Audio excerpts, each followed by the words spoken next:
Tengo 20 años y esta es mi historia. Una historia que guarda el calor de nuestros atardeceres mexicanos y los secretos que laten en mi corazón. Vivo en Taxco, un pueblo mágico colgado de las montañas, con sus casonas blancas de techos rojos, calles empedradas y un aroma a plata y bugambillas flotando en el aire. Está a unas horas de la Ciudad de México, lo suficientemente lejos para sentirse como en otro mundo. Mi madre, Elena, se casó con Javier cuando yo tenía 5 años. Nunca sentí su amor. Quedó embarazada demasiado pronto, siendo casi una niña, con sueños de viajar por el mundo y vivir una vida libre. Yo fui el error que la ató a este lugar. Aunque me crió, lo hizo con una fría distancia, como si yo fuera una carga. Creo que temía el juicio de nuestro pueblo, donde las apariencias son tan importantes. Nunca lo admitió, pero yo lo veía en sus ojos indiferentes, en sus manos que apenas me tocaban. Siempre he sabido leer a las personas, adivinar lo que no dicen. Mi padrastro, Javier, a menudo lo notaba y decía que tenía un don para entender el alma humana. Mamá no era cariñosa. Recuerdo sus manos ásperas cuando me daba de comer de niña, como si cumpliera con una obligación desagradable. A veces, me dejaba llorar de hambre, gritándome que me callara. Otras veces, ponía frente a mí platos llenos de comida que no podía terminar y me obligaba a quedarme en la mesa hasta que oscurecía. Todo cambió cuando se fue. Huyó con un músico ambulante, sin despedirse ni de mí ni de Javier. Su sueño era escapar de la vida que la aprisionaba. Javier se enteró al volver del trabajo, con el corazón roto. No podía imaginar que ella tuviera a otro. Fue humillante. Denunció su desaparición a la policía, pero el pueblo solo susurraba y lo señalaba con el dedo. Los rumores en Taxco se esparcen como el fuego. Al principio, bebió mucho, tratando de olvidar. Mi madre era deslumbrantemente hermosa, y él creía que con el tiempo aprendería a quererme. Pero, siguiendo el consejo de mi abuela Inés, una mujer sabia que vendía tamales en el mercado, se recompuso. Se volvió más serio, dedicándose por completo a mí. Juró que nunca me abandonaría. Vivíamos en una casa con un patio lleno de geranios y un limonero, donde el sol de la tarde teñía todo de un color dorado. Me parezco mucho a mi madre. El mismo cabello oscuro y ondulado que cae sobre mis hombros, los mismos ojos almendrados que guardan secretos, la misma figura esbelta que atrae las miradas. A veces me miro en el espejo y siento su sombra en mí, y eso me inquieta. Pero Javier siempre me consintió, como si intentara borrar cualquier rastro de su ausencia. De niña, dormía a su lado para sentirme segura. A veces, por la noche, lo oía sollozar, aunque intentaba ocultarlo. En esos momentos, me abrazaba más fuerte, como si tuviera miedo de perderme. Cuando crecí, nos mudamos a una casa más pequeña, solo para los dos. Hoy me puse un vestido de algodón color lavanda con un delicado encaje en el escote, que se ajusta a mi cintura. Unas sandalias de esparto dejan al descubierto mis dedos con pedicura de color coral. Llevo el pelo suelto, cayendo en cascada sobre mis hombros. Me gusta cómo el vestido se mece con el viento, cómo abraza mi piel, haciéndome sentir libre y un poco coqueta. A veces juego con el borde del vestido, levantándolo un poco, dejando que el sol acaricie mis muslos. Es un gesto inocente, pero me hace sentir viva. Javier siempre ha trabajado duro en su taller de platería, creando joyas para los turistas. Es un artesano conocido, sus manos son fuertes y callosas, pero capaces de crear las filigranas más delicadas. El trabajo le ayuda a mantener el equilibrio. Gana bien y le encanta gastar el dinero en mí, comprándome vestidos, joyas o dulces. Me trata como a su compañera. Y sí, admito que soy una chica consentida. Con el tiempo, empecé a sentir celos de mi padrastro. Parecía que había ocupado el lugar de mi madre. Al crecer, noté que Javier seguía siendo atractivo, alto, con brazos fuertes por el trabajo, serio, humilde y de pocas palabras. Su encanto natural me recordaba lo que busco en un hombre. Cuando intentaba salir con alguien, yo lo evitaba. Le decía que no quería conocer a nadie y lo manipulaba para que pasara más tiempo conmigo. Incluso lo amenacé con irme si traía a otra mujer a casa. Sé que era un comportamiento tóxico, pero su atención era un tesoro para mí. Nunca he tenido novio. A veces, pensamientos íntimos cruzan mi mente, algunos muy intensos, como un calor que sube por mi cuerpo. Me avergüenzan, pero también me intrigan, revelando deseos que apenas comprendo. Me permito explorarlos en secreto, imaginando caricias, miradas, susurros. Nuestra relación siempre ha sido cercana, sin tabúes. No éramos religiosos, así que no nos ataban ideas sobre lo prohibido. Mi padrastro se cambiaba de ropa delante de mí sin pudor, como si no tuviera importancia. Yo también era abierta. Mi mejor amiga es Camila. Ella creció en una familia estricta con 3 hermanos, donde todos pretendían ser perfectos. Íbamos juntas a la iglesia cada domingo, pero Camila me contaba sus secretos. Una vez me confesó que sus hermanos veían películas para adultos cuando sus padres no estaban. Nos reíamos juntas, porque yo también le contaba mis cosas. Como aquel día que salí del baño, envuelta en una toalla blanca, con el pelo mojado pegado a la espalda. Mi padrastro estaba en el salón, bebiendo una cerveza y viendo el fútbol. Supe que era su tercera botella porque estaba relajado y se reía solo. Me acerqué, sujetando la toalla con una mano, y lo provoqué. «Papá, ¿crees que así estoy guapa?» Dejé caer la toalla por un segundo, permitiendo que el aire fresco rozara mi piel. Él se quedó paralizado. Sus ojos brillaron, recorriendo mi silueta. Me reí, me cubrí y corrí a mi habitación. Fue divertido. Fingió regañarme, diciéndome que dejara de hacer esas bromas, pero yo sabía que no hablaba en serio. Siempre jugábamos así, en el límite, pero sin cruzarlo. Camila se escandalizó, pero le encantaba escucharme. Ese sábado por la tarde, después de comer, limpié la casa, que olía a limón y a madera pulida. Preparé pozole, su plato favorito, y él sonrió, una sonrisa que iluminó toda la habitación. Nos sentamos en el sofá, sobre mis rodillas puse una manta ligera. Llevaba un vestido azul con encaje en el escote. Se ajustaba a mi cuerpo como una caricia. Me quité las sandalias y mis pies descalzos jugaban con la manta. Me acurruqué sobre sus rodillas, dejando que mi cabello rozara su brazo. Me sentí plena, como si el mundo entero estuviera contenido en ese momento. Recordé lo que decía mi abuela Inés: un hijo es quien te cuidará cuando envejezcas. Yo era esa hija, aunque mi madre no me quiso, para mi padrastro yo era un regalo. Mientras estaba así, mis pensamientos se volvieron más intensos. Me moví un poco, permitiendo que el vestido se subiera, revelando la curva de mis caderas. Suspiré suavemente, casi inaudiblemente, mientras en la televisión daban una película de acción que nadie estaba viendo. El aire en nuestra pequeña casa se había vuelto denso, cargado de palabras no dichas. Aquel momento en el sofá fue solo el principio. Nuestro baile silencioso continuó, y yo, embriagada por una nueva sensación de poder, comencé a guiar los pasos. Cada noche, me sentaba un poco más cerca de él. Cada roce era intencionado, pero disfrazado de casualidad.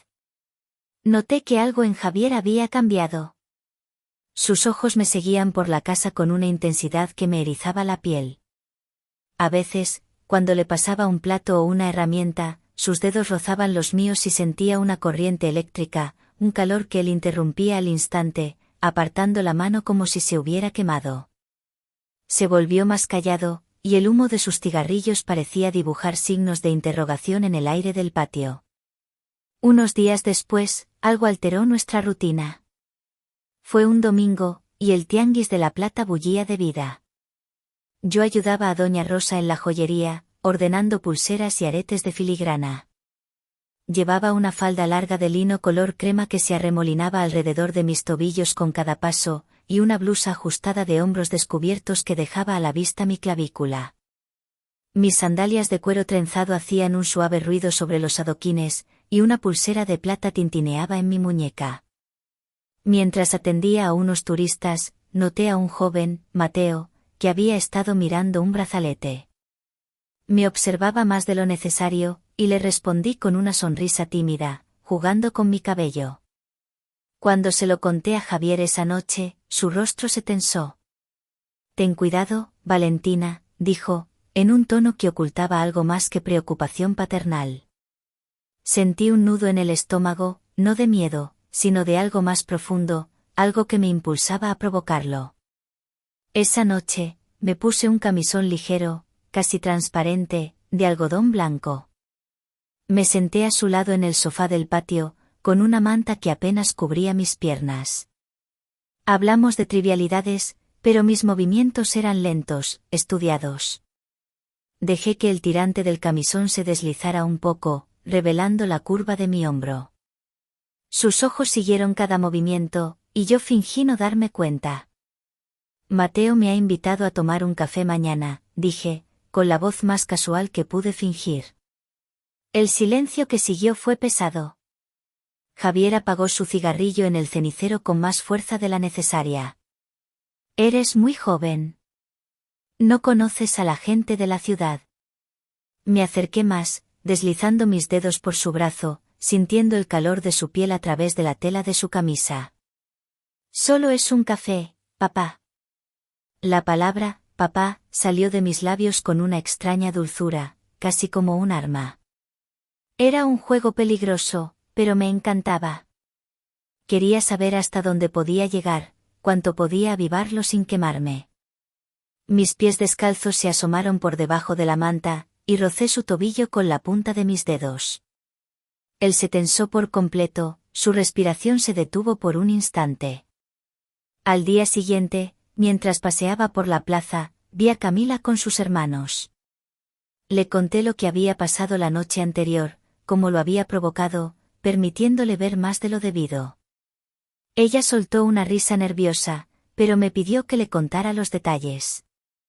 Le describí cómo me sentía de poderosa, cómo cada mirada de Javier me hacía sentir deseada, aunque sabía que era un terreno resbaladizo.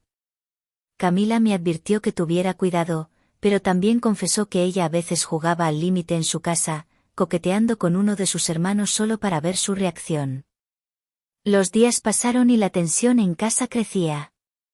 Una tarde, después de una lluvia ligera, el aire olía a tierra mojada. Preparé chiles en nogada y Javier volvió cansado, pero feliz por un gran encargo. Me puse un vestido corto color lavanda con un cinturón que acentuaba mi cintura. Mis sandalias de tacón de madera dejaban mis tobillos al descubierto. Me senté en el sofá, cruzando las piernas, dejando que el vestido se subiera un poco. Él se sentó a mi lado, y pronto mi cabeza descansaba en su regazo. Sus dedos acariciaban mi cabello, y suspiré, dejando que mi cuerpo se relajara. La televisión estaba encendida, pero no importaba. Me giré sobre mi estómago, y mi vestido se levantó, mostrando la curva de mis caderas. Su mano se posó en mi espalda y contuve la respiración. Quería más, pero sabía que debía detenerme. Tarareé una canción suave e inventada, balanceando mis caderas al ritmo. Flota, flota, déjate llevar. Su risa sonó tensa.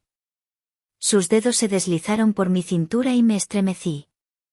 Era un baile, un juego de miradas y roces, siempre en el borde. Y entonces todo cambió.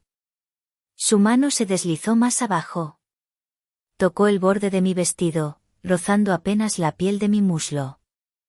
No dijo nada, pero su contacto fue como un relámpago. Mis labios se entreabrieron y mi corazón se aceleró. Guié su mano con la mía, como si fuera por accidente. El calor era insoportable, pero nos contuvimos. Me levanté, fingiendo un bostezo, y lo miré a los ojos. Valentina, basta, susurró, pero sus ojos decían otra cosa.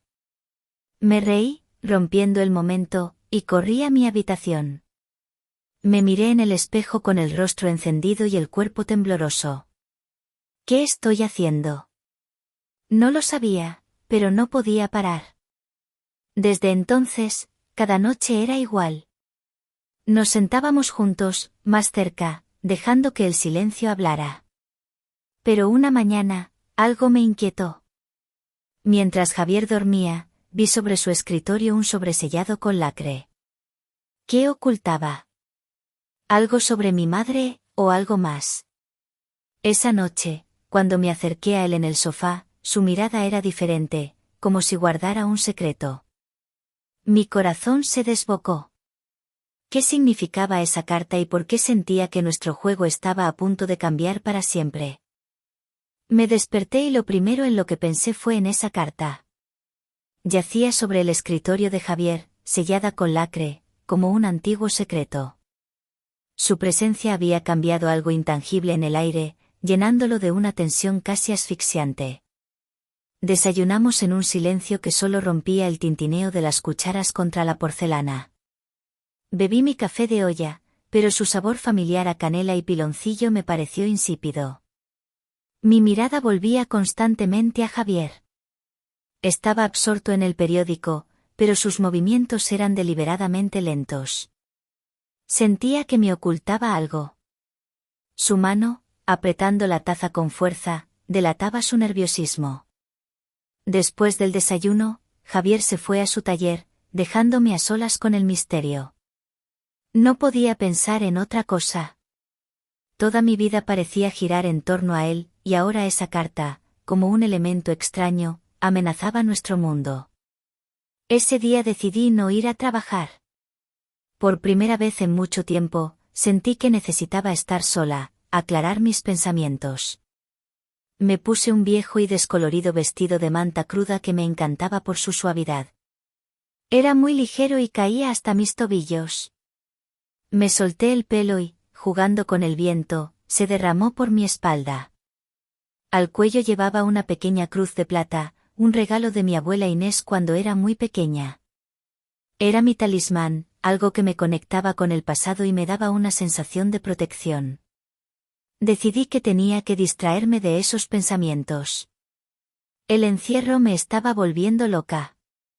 Recordé la invitación de Mateo. Necesitaba sentir algo normal, algo de mi edad. Lo llamé. Para nuestra cita, elegí algo diferente. Unos vaqueros ajustados que no me ponía a menudo y una blusa campesina bordada con flores de colores vivos, que dejaba mis hombros al descubierto.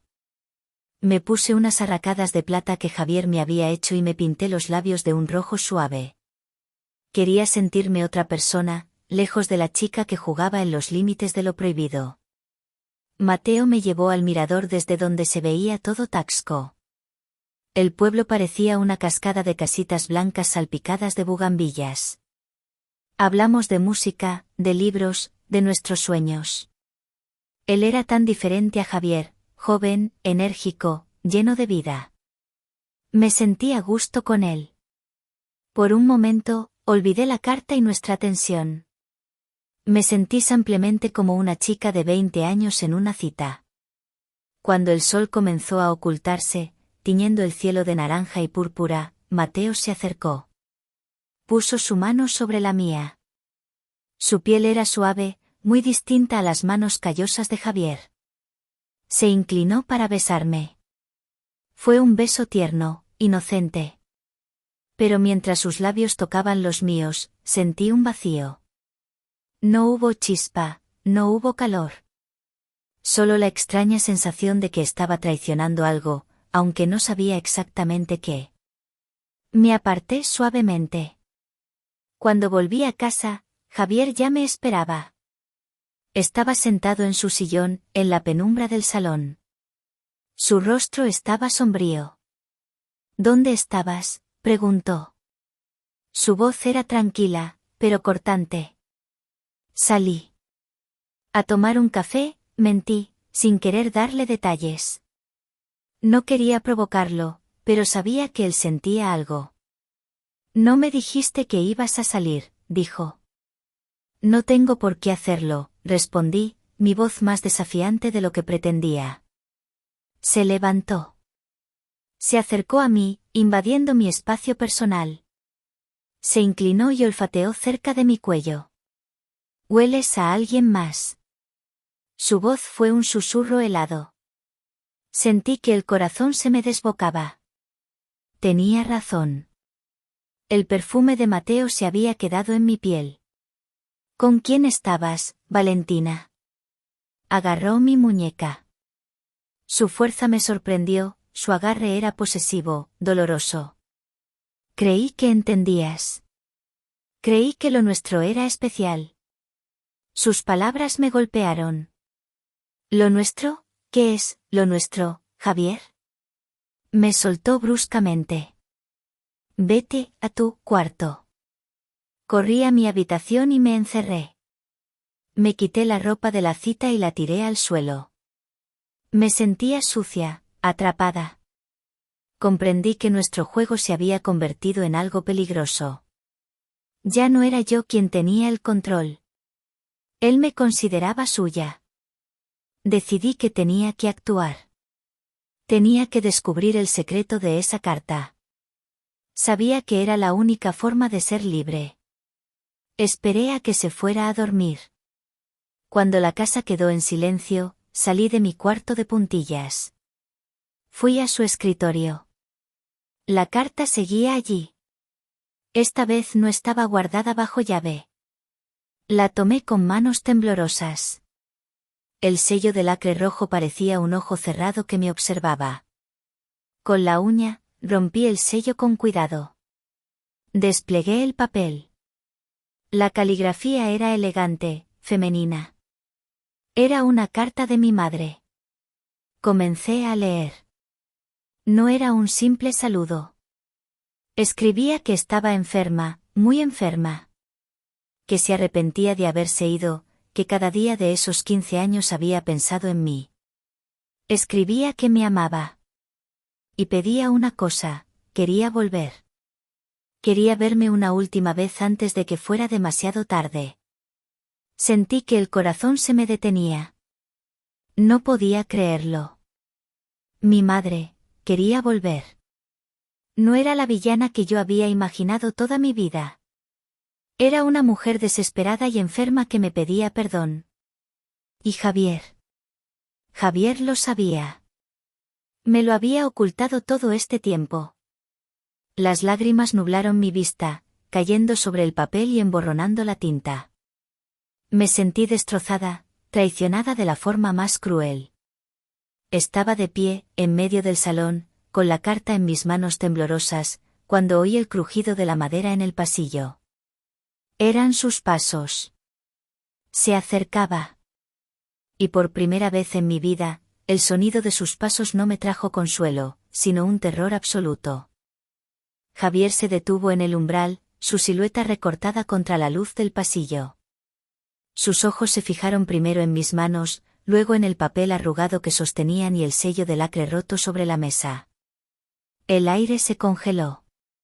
El sonido de mi propio corazón latiendo en mis oídos era ensordecedor. «¿Leíste la carta?», dijo. No era una pregunta, sino una afirmación cargada de una calma aterradora. No pude responder. Las lágrimas se mezclaban con la rabia en mi garganta. Él dio un paso hacia mí, y yo retrocedí instintivamente, apretando la carta contra mi pecho como si fuera un escudo. «Valentina, tienes que entender», comenzó, su voz tratando de sonar razonable, protectora. «Lo hice por ti. Para protegerte». «¿Protegerme?», mi voz finalmente estalló, temblorosa pero afilada. «¿Protegerme de qué, Javier? ¿De mi propia madre? ¿De la verdad? Está enferma, se está muriendo».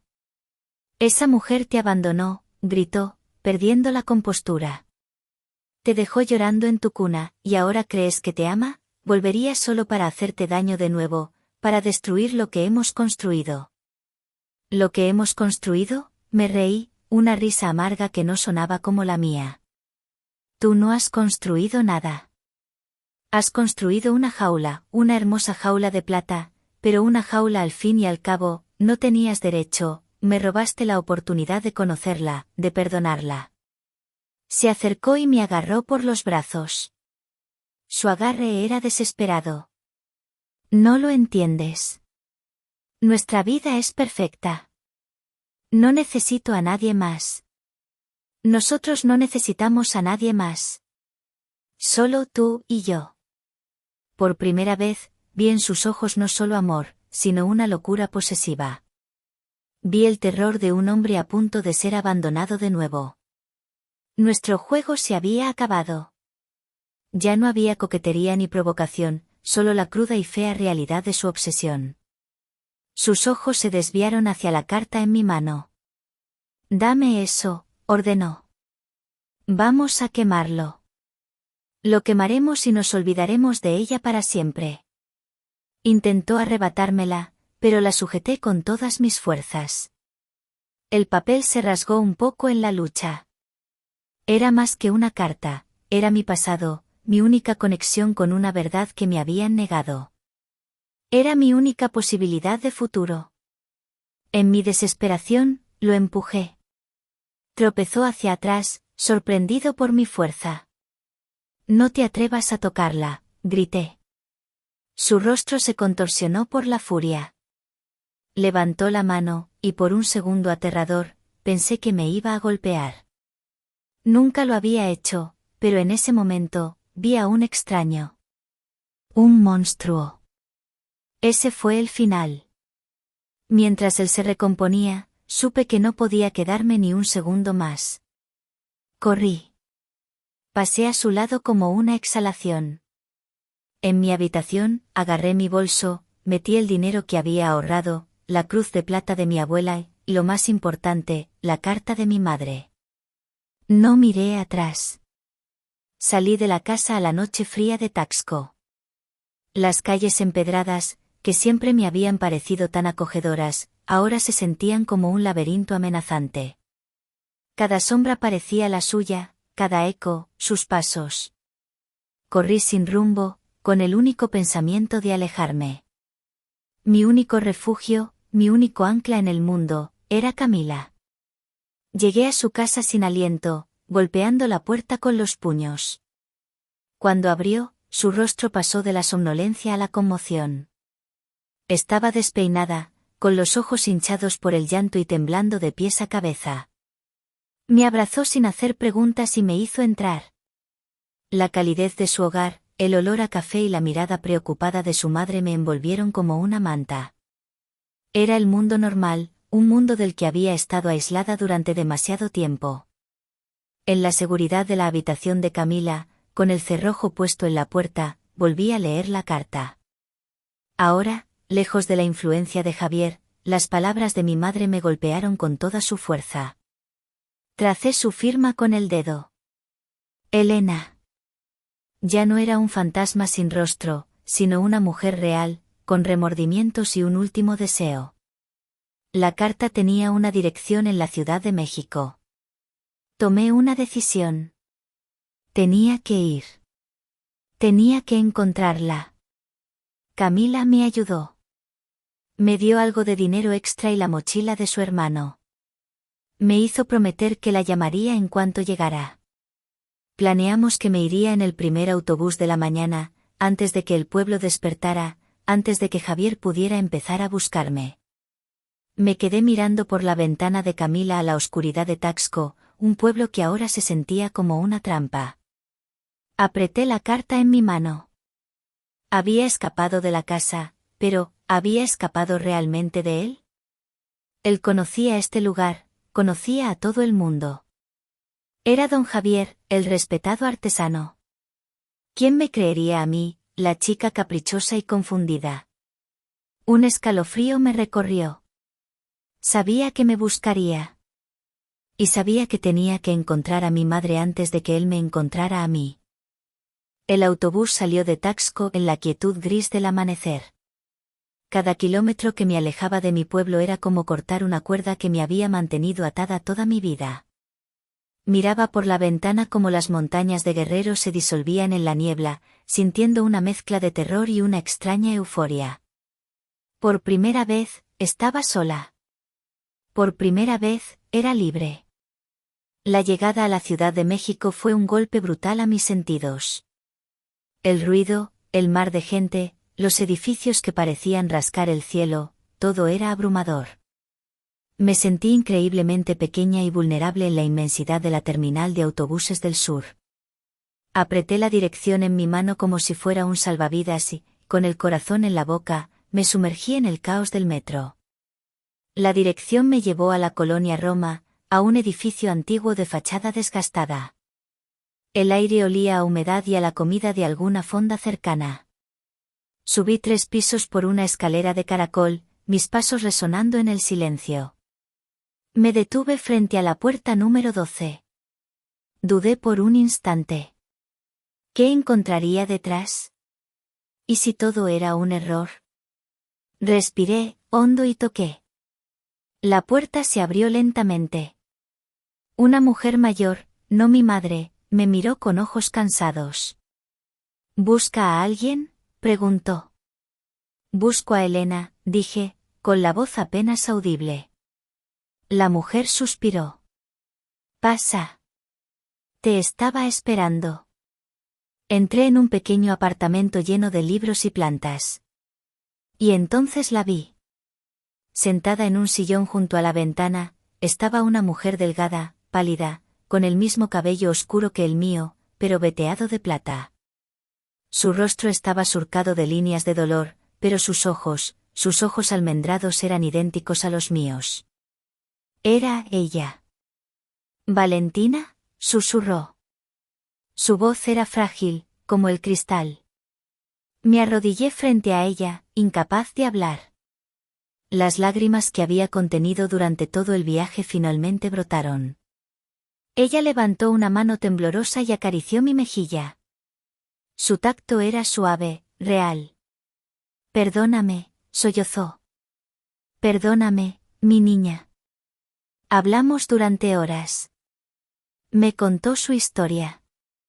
No era la de una mujer egoísta, sino la de una adolescente aterrorizada, atrapada en un pueblo que la juzgaba y con un hombre que la asfixiaba. Se había enamorado de Javier, de su fuerza y su aparente bondad, pero pronto descubrió su lado oscuro. Él no me amaba, Valentina, me dijo, sus ojos llenos de un miedo antiguo.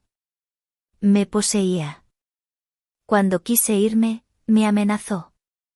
Dijo que si no podía tenerme, nadie lo haría. No huí de ti, mi amor, huí de él. Fue la única forma que encontré para protegerte, para que no crecieras viendo en lo que se había convertido. Un escalofrío helado recorrió mi espalda. Toda mi vida, reescrita en un instante. Javier no era el padrastro desconsolado. Era el carcelero. El abandono de mi madre no fue un acto de crueldad, fue un acto de supervivencia. Elena abrió un pequeño joyero y sacó un relicario de plata. Dentro había una diminuta foto mía, de bebé. Nunca pasé un día sin mirarte, dijo, poniéndomelo en la mano. En ese momento, sentí que una herida de 20 años comenzaba a cerrarse. Tenía a mi madre. Justo cuando una sensación de paz comenzaba a asentarse en mi alma, sonó un golpe en la puerta. No fue un toque suave, sino un golpe fuerte, autoritario, que hizo vibrar el suelo. Nos quedamos paralizadas. Mi madre me miró con pánico absoluto. Me levanté lentamente y me acerqué a la puerta, el corazón martilleándome contra las costillas. Miré por la mirilla. Y el mundo se detuvo. Era él. Javier. Estaba allí, en el pasillo. Su rostro no mostraba tristeza ni desesperación.